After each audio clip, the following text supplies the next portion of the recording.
Hi everyone, it's Monique and Megan from Soapy Smooches. I wanted to talk about that subject of parasites and ticks and fleas, and especially parasites, because the other day I read on the Yorkie group I belong to that somebody's Yorkie died from the spiraloopy, that one. Otherwise known as throatworm. Yes, it's a throatworm. It actually is serious. They get it in hardy dog poop. And if you've ever had a small dog or, watched them, they do like rolling in hardy dog poop and perhaps also ingesting some of it, unfortunately. It's ew, but it's true. So, Megan, what can we do about these parasites in particular? So the Spirocircaloopy is a type of worm. Please wait. Spirocircaloopy. Nailed it. Yay. And it is a type of worm. It doesn't tend to live in the stomach like your tapeworms and your roundworms and all of those type of things. And the reason it got its name throatworm is that usually it starts its life cycle in the throat, and unfortunately what happens, it breaks off into segments and spreads in the bloodstream and ends up in the heart and the lungs, which can obviously be devastating for any dog that does contract this. It is quite common in South Africa, unfortunately. But it is very simple to treat. The same as with your tapeworm and your roundworm and your regular worms, it does just require a deworming tablet. A wide spectrum, I think they call it, right? So that's the only thing that you have to check with your vet or your pet store, is that whatever dewormer that you are doing on a regular basis does cover throatworm.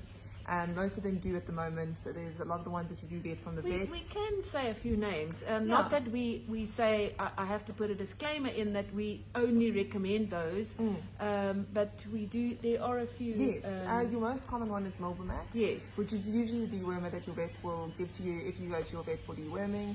I know there's another one called Advantix, I think it's called, and that's a very broad spectrum thing. That does like ear mites and a whole lot of all of the creepy crawlies, basically. Which might actually be good as well. Yes. I mean, speaking of ear mites, I want to say something about it just now, but yeah.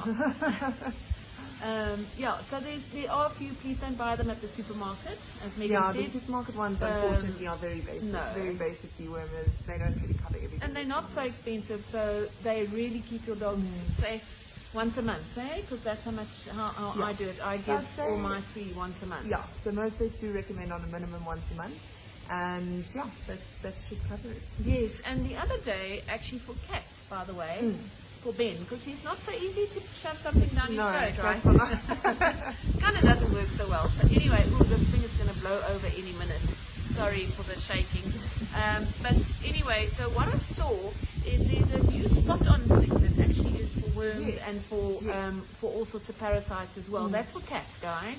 So it makes life a lot easier. Yes. So it's a one spot-on, and you just cater for everything. And at the risk of being scratched or bitten or both, much easier for a cat, I'd say. Yes. No, absolutely. Yes, and it's not necessary to give it to them as often. Yeah. I think once every 2 months is fine. So yeah, definitely. So that's with that. And what I wanted to say with the ear mites, my dogs are prone to them, unfortunately. It's not mites per se, it's also more like a fungi.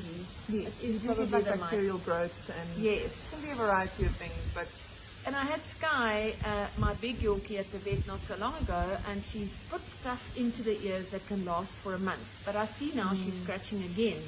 So I'm going to try that worm stuff, the broad Advantix broad spectrum one, and I'll report back to see if that maybe has made a difference. No, absolutely. Yes. Absolutely. Okay. And then, also on the topic of parasites, sorry, I'm getting blown away here. With ticks and fleas as well, I know we've discussed it before, but even though it's winter, they're still around. They're unfortunately not like mosquitoes that disappear when the weather gets cold.